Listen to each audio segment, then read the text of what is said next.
Hi, my name is Kinora Winnie, founder of Talande Group of Companies. I am not a wine connoisseur, but I sure do know my wines. Today, I'm going to share with you which wine is best served in which glass and which wine is best paired with which meal.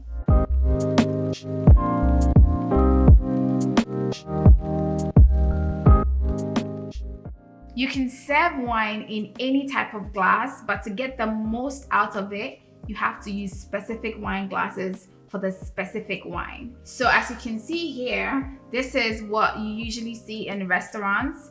So the reason for using this glass for red wine, ideally you serve a Bordeaux or Burgundy in this kind of glass because it's a heavy-bodied wine and it needs a lot of room to aerate. Right? So you can see that most of the time when they serve the glass, it's usually up to this level and the rest is mainly for humoring. So you can literally do like this. That's when you see people swirl, not because it's a fancy thing to do, but there's a specific reason for doing that. So you get to swirl and there's a lot of space which lets the wine aerate, right?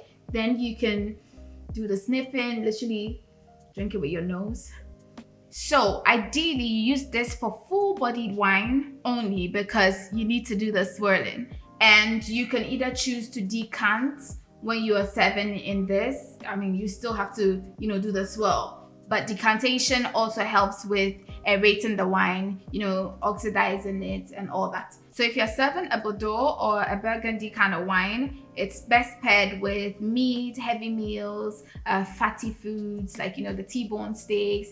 So ideally, it goes well with red meat or heavy meals. To even make it short, let me just break it down and make it as simple as possible so you don't complicate everything. Red wines for heavy meals and white wines for lighter meals. So lighter meals like salad, chicken, white meat, seafood, white wines. But there are specific ones, but if you say we're gonna go into details, it's gonna, take forever. So moving on to the next glass.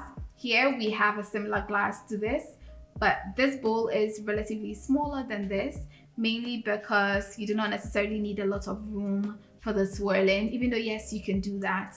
Aside getting the whole bold flavors of the wine and the aromatics, it's also fancy to just, give it a swirl. So ideally, I would serve a Pinot Noir in this glass. Serving a Pinot Noir in this will be a bit comforting for me because I'll get to see the translucent color of the wine, unlike the Bordeaux or the Burgundy, which is very opaque, very rich, very bold, earthy flavors. This is more refreshing, similar to berries, like red berries, like should I say raspberries or cranberries per se. So yeah, this is refreshing, and you can have this with lighter meals as well because it's lighter than the heavy-bodied wine.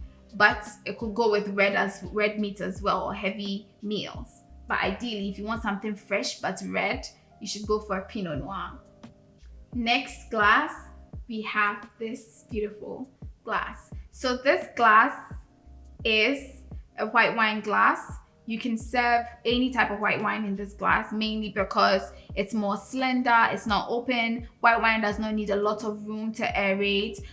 You pretty much just need to have the flavors and the temperature right for a white wine. It doesn't necessarily have to be too cold. It has to be, chill. It doesn't have to be like super chilled or frozen. And don't put ice in wine, please. So ideally, you can see how I'm holding this wine glass. I'm holding it by the stem because white wine needs to be cold. Unless you want to change the temperature to make it slightly warmer than it was served. That's if it's too cold, then you can hold it by the bowl so you change the temperature of the wine. But ideally, white wine, you're supposed to hold it by the stem to keep the temperature cool throughout. But for red wine, let me go back to that, you have to hold it by the bowl. Why? Because red wine is best served warm, not cold. If anyone serves you red wine that's cold, I don't know. Divorce the person. So yeah, red wine is supposed to be warm. So if you grab it by the bowl, then you get to regulate the temperature, keep it warm, nice, and you can have all the bold flavors from it if it's warm. For the next glass, a champagne flute. Cling. So the reason why you're supposed to serve a champagne in a flute and not any kind of glass is because if you were to pour champagne here, in a Bordeaux glass or any kind of wine glass, then you tend to lose the fizziness in the champagne. But if it's in a flute, it takes a longer time for the bubbles to run out.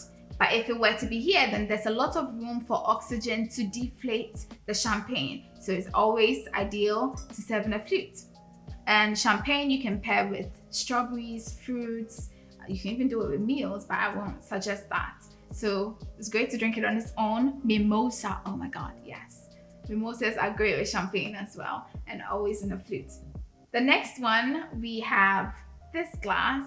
As you can see, it starts with a smaller base, then opens up. The reason why this glass is best served with a particular wine I'm about to talk about is because usually when you're serving a fruity wine, a wine that is sweet, not like any dry wine, it's good to have enough space to do the sniff and enjoy your fruit wine. So these glasses are ideal for fruit wines. I would even serve Moscato in this glass. So for the rest of these glasses are dessert wine glasses. So as you can see, it comes in different shapes, mainly because different companies produce different shapes of glasses. So as you can see, you can have different type of champagne glass, different type of red wine glass, white wine glass, fruit wine. There are a whole lot of wine glasses in the world, but these can be used for the same thing. These are both dessert glasses, mainly because you do not want a bigger bowl for a dessert glass because you're done with your first course, second course, and you're having your desserts, and you just need something light to, wash it down pretty much, because desserts wines are usually sweet. And I'm holding it by the bowl, but you're not supposed to do that because you do not want to change the temperature. So dessert wines are usually sweet, so you just need a little just to cleanse your palate with it. So next time you are shopping for glasses, you always look out for the thin wine glasses because it makes the wine better. And it's good quality when when it gives you that high notes. I hope you've learned a thing or two. So next time you're choosing your wine, you know the right glass to go with.